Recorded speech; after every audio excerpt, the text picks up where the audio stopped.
kibeli kigoli kuja mu otomentale kibeli kali mo klase mu kutanga kibeli kiti jamu ne kwa kali mama nyendo filong ko kwa adawa ko buka kwa na klase ya ko kabu disi kisego bo tu klase bunga mu kiti tuka premier ko imanye te ko basewa kiti batago ile ko be ko la ya ko ko kiti ba wala ko kiti ba wala ko disi jambe tu kiri mu klase jamu busu lo bukwe na klase matalo jamu ko dalo kile busu vitwande ya kunzo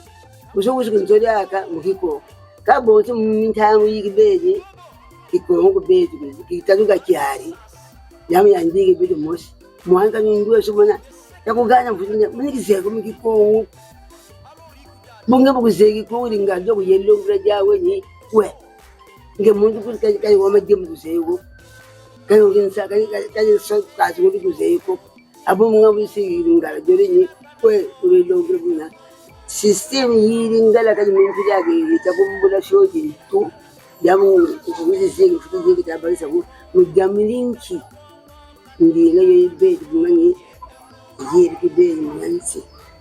bona ndiye kaki itazaza ingala kabiri ntantikeli Kikongo ye France rufuti longa Kikongo ye France tabishika baba bebe kuyimanyike kimbuda obula boba bogwe boko takusinga ureke bisigo ngiye biri musiki ingala kaka Kikongo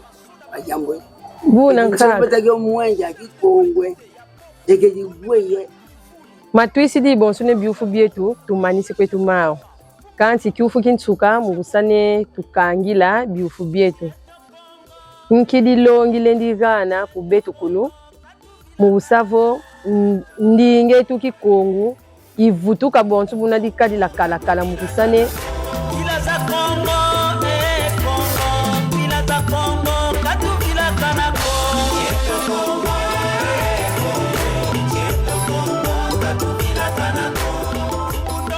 ya mboti ta mboto uwa wa Kikongo naloba na ngate pona nda kutoloba Kikongo tu so uwa bafeti go akakunanzo kati ya Kikongo Yesu mwena kyao abo kikugo bila nayoka me pona koloba na sala magafi bondi ngeju tsasu yede ikole de komene mo radio azeri ngala ku azeti lubaku ngala dongi ku face ku ibonse sizani ngala